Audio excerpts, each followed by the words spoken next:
Running a startup? Let me tell you something most founders don't realize until much later, sometimes too late. Running a startup is not primarily a business problem. It is a meaning, stamina, and sequencing problem. And here's the part that surprises people. You're a creative, writer, filmmaker, designer, artist, entrepreneur. You're already running a startup, whether you call it that or not, because a startup isn't a company, it's a situation. It's the situation of building something before the system knows what to do with you. I want to talk to you today about what startup founders actually need to understand and why creatives especially need to stop pretending that we're exempt from those rules. I've made 40 movies in my career, and people hear that and think, oh, that's a creative resume. What it actually means is this. I've done 40 startups. Every film is a startup. New team, new financing, new product, no guaranteed market, no guaranteed distribution in a lot of cases, no guaranteed payoff ever. You do your MVP, you get people on board, you build the thing, you market it, you follow it, you create franchises if you're lucky.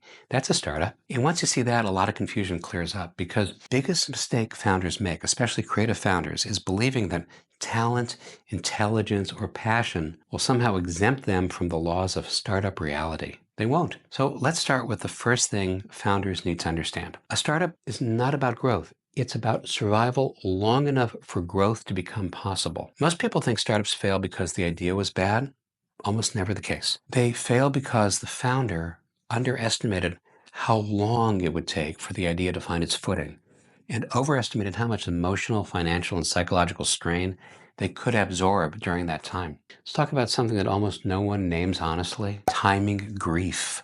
Quiet grief of realizing that you're right but early, or right but slower than you hoped, or right but not rewarded yet. That's the core emotional terrain of startup life, and creatives live there constantly. Here's the second thing founders need to know. You are not just building a product, you're building proof. Proof that you exist, proof that this is real, proof that this deserves attention, money, trust, or time. Early on, the product is rarely the thing that people are actually evaluating. They're evaluating you. Are you coherent?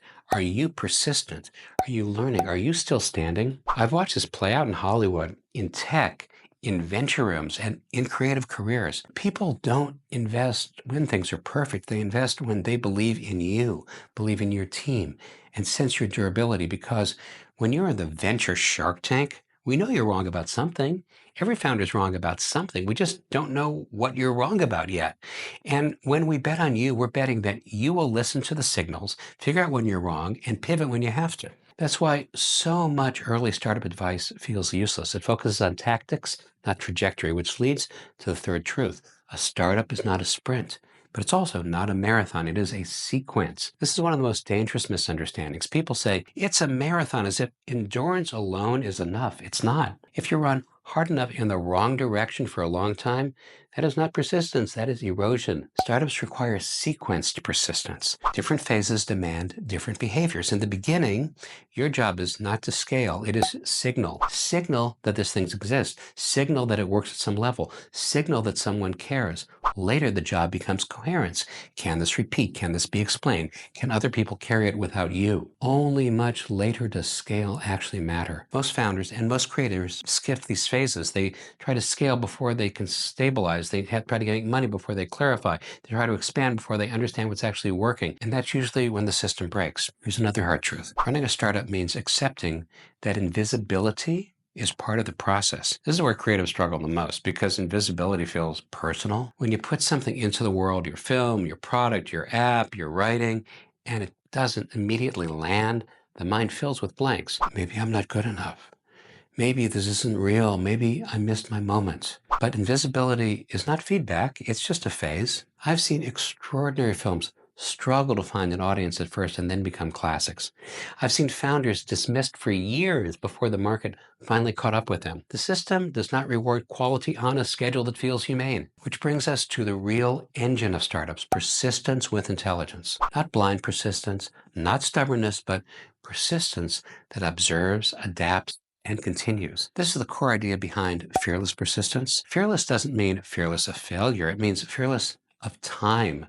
Fearless of the gap between effort and reward. Most people quit not because they fail, but because they can't stand the ambiguity of not knowing when success will arrive. Startups live in that ambiguity.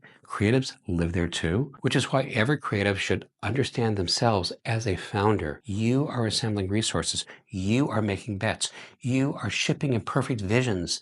You are learning what market responds to. You are building trust over time. That's a startup, even if no one calls it that yet. So let's talk about money because we have to. Startups die from cash flow long before they die from bad ideas. Creative people especially like to believe that money is a secondary concern, that if the work is good enough, money will follow. And sometimes it does, often it doesn't, and almost never on our preferred timeline. Every startup founder has to learn the difference between investments and expense. An expense disappears, an investment compounds. Your time, your energy, your relationships, those are investments. Burn them thoughtlessly and the system collapses. I've seen founders and creatives work themselves into exhaustion without building anything that can carry value forward. Sustainable startups build assets, not just output, a repeatable process, a growing audience that you can own, a recognizable voice, a system that produces value even when you are not pushing every lever manually. That is the shift. And here's another uncomfortable truth. No one is coming to rescue you, not the market, not investors, not audiences. They show up after momentum appears, which is why successful founders learn to become their own first believers, not in a motivational way, in a structural way. You need to design your life so you can continue even when validation is absent. It's an operational choice you just need to decide to make. It's choosing projects you can sustain, choosing timelines you can survive, metrics that do not crush your spirit. This is especially important for creatives because creativity without structure burns people out. I've watched extraordinary, talented people leave the game, not because they lacked ability, but because they didn't build a container strong enough to hold their ambition. Startups require containers, boundaries, cadence, rules about what to say yes to and what to say no to. Freedom isn't the ability to do whatever you want. Freedom is knowing that there is one right thing to do. It's about the right structure. Let me say something founders rarely hear. You are allowed to evolve. The first version of your startup does not need to be the final version of your identity. Films evolve, products evolve, founders evolve. What must remain constant is not the idea, but the commitment to learning faster than you quit and serving others. That's the real competitive advantage. I've seen people succeed with ideas that were initially flawed and fail with ideas that were brilliant because one group stayed flexible and the other became brittle. Brittleness kills startups. So does comparison. Comparing your chapter 3 to someone else's chapter 12 will poison your judgment. Every startup has a different burn rate, runway, clock. Here's something I wish more people understood earlier. The goal is not success as fast as possible. The goal is success that arrives before you harden, before disappointment turns into cynicism, before delay turns into bitterness, before resilience turns into numbness. That's why persistence has to be paired with meaning. You need a reason to stay in the game that isn't applause. That's true for founders, that's true for creatives, that's true for anyone building something that takes time. So if you're running a startup or building a creative life, here's the reframe I want to leave you with. You are not behind, you are not broken, you are not failing because it's taking longer than you thought. You are inside the process. The real work is not just building the thing, it is building the capacity to keep building when the outcome is still unknown. If this resonates, follow. I'll be sharing more thinking like this about creative life, startups, and the systems beneath the axis.